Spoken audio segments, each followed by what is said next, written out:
ನಮಸ್ತೆ ಬಂಧುಗಳೇ, ನಾನು ನಿಮ್ಮ ಗಾನಸುಮ ಪಟ್ಟಸುಮನಹಳ್ಳಿ.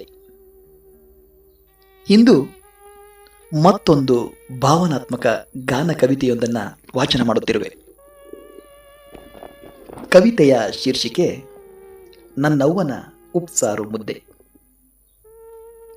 ಮನೆಯಿಂದ ಮೈಲು ದೂರದ ಗದ್ದೆಗೆ ಮಾಸಿದ ಸೀರೆಯುಟ್ಟು ಕಂಕುಳಲಿ ಪುಟ್ಟ ಕುಕ್ಕೆಯಿಟ್ಟು ತಲೆಯ ಮೇಲೆ ನನ್ನವ್ವ ಸೆರಗೊದ್ದು ನಡೆದು ಹೋಗುತ್ತಿದ್ದರೆ,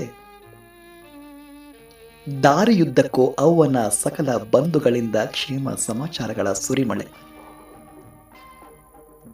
ಏನಕ್ಕ, ಇಷ್ಟು ದೊಡ್ಡ ಮನೆ, ತುಂಬು ಸಂಸಾರ, ಕೈಗೊಬ್ಬ ಕಾಲಿಗೊಬ್ಬ ದುಡಿವ ಮಕ್ಕಳು ಮೊಮ್ಮಕ್ಕಳು, ನಿನಗೇಕೆ ಈ ಗದ್ದೆ ಕೆಲಸದ ಉಸಾಬರಿ? ಅದಕ್ಕೆ ನನ್ನವನ ಉತ್ತರ, ಕೂತು ತಿಂದರೆ ಕುಡಿಕೆ ಹೊನ್ನು ಸಾಲದವ್ವ. ನನ್ನ ಮಕ್ಕಳು ಒಬ್ಬರೇ ದಿನವೆಲ್ಲ ದುಡಿಯುವರು. ಅವರನ್ನು ನೋಡಿ ಸೊಪ್ಪು ಕೊಯ್ದು ಬರುವೆ. ಅವ್ವ ಧರಿಸಿದ್ದ ಹವಾಯಿ ಚಪ್ಪಲಿಯು ಕೂಡ ಧನ್ಯತೆ ಮೆರೆದಿತ್ತು ನನ್ನವ್ವನ ಕಾಯಕಕ್ಕೆ.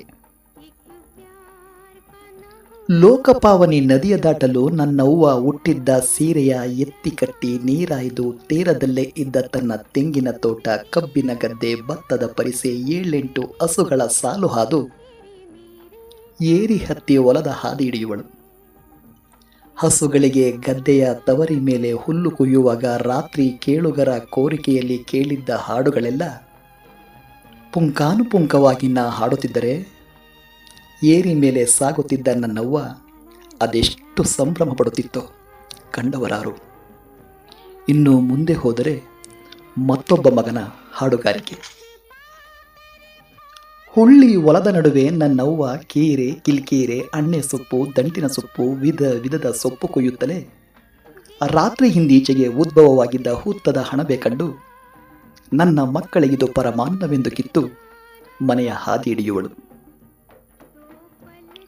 ನಳಪಾಕದ ತಯಾರಿಗೆ ಕಾಲು ತೊಳೆದು ಸೊಪ್ಪು ಬಿಡಿಸಿ ತೊಳೆದು ಅಡಿಗೆ ತಯಾರಿಸಿ ಒರಳು ಕಲ್ಲಿನ ಗೂಟ ಪೆಟ್ಟುತ್ತಾ ಒಂದು ಕಾಲು ಮಡಚಿ ಮತ್ತೊಂದು ಚಾಚಿ ಎಡಗೈಯಲ್ಲಿ ಗೂಟ ಹಿಡಿದು ಉಪ್ಪೆಸರಿಗೆ ಖಾರ ಅರೆಯುತ್ತಿದ್ದರೆ, ಹುರಳಿ, ಹುಚ್ಚಳ್ಳು, ಮೆಣಸು, ಜೀರಿಗೆ ಮಿಶ್ರಿತ ಸಾಮಾನು ಕಲ್ಲಿಗೆ ಸಿಕ್ಕಿ ನನ್ನವ್ವನ ಕೈಯಿಂದ ನಳಪಾಕವಾಗುತ್ತಿತ್ತು. ಮಣೆಯ ಮೇಲೆ ಕೂತು ಹಿಟ್ಟಿನ ಕವಗೋಲು ಅಚ್ಚೆ ಹಿಡಿದು ಮುದ್ದೆ ತಯಾರಿಗೆ ನಿಂತರೆ ತೇಟು ನನ್ನವ್ವ ಒನಕೆ ಒಬ್ಬವಳೆ. ಅವಳ ಅಮೃತ ಹಸ್ತದಿಂದ ತುಂಬಿದ ಮನೆಗೆ 10 ಬಿಸಿ ಮುದ್ದೆಗಳು ಸಿದ್ಧವಾಗುತ್ತಿದ್ದವು. ಗದ್ದೆಗೆ ಊಟ ಎತ್ತಿಟ್ಟು ನಡುವೆ ಮೊದಲ ಮನೆಯೇ ನನ್ನವ್ವನ ಕೈ ಭಿಕ್ಷೆ ಬೇಡಿ ತಿನ್ನಲೆಂದು ಬರುವ ಭಿಕ್ಷುಕನಿಗೆ ನೀಡಿ, ನೆಂಟರಿಗೆ ಪಾಕ ಬಡಿಸಿ ಮುದ್ದೆ ಸೊಪ್ಪು ಖಾರದ ಸವಿಯಲು ದೂರದ ಮನೆಯ ನಾಚೀರಮ್ಮ, ಬೀದಿ ಕೊನೆಯ ನಾಕಣ್ಣಯ್ಯ, ಕೊನೆ ಮನೆಯ ದೊಡ್ಡ ತಾಯಮ್ಮ ಎಲ್ಲರಿಗೂ ನನ್ನವ್ವನ ಉಪ್ಸಾರು ಖಾರ ಹಂಚಿ ತಾನು ತಿನ್ನುವ ಹೊತ್ತಿಗೆ ಸೂರ್ಯ ನೆತ್ತಿಗೆ ಬಂದಿದ್ದ. ಸೊಪ್ಪು ಮುಗಿದಿತ್ತು, ಕೆರಕಲು ಮುದ್ದೆ ಅವ್ವನಿಗಾಗಿ ಕಾದಿತ್ತು. ಖಾರ ಮಾತ್ರ ವಾರವಾದರೂ ಕೆಡದೆ ಘಮಘಮಿಸುತ್ತಿತ್ತು. ಅದರಲ್ಲೇ ನನ್ನವ್ವನ ಜೀವ ಸಾರ್ಥಕತೆಯ ಕಂಡಿತ್ತು. ಧನ್ಯವಾದಗಳು.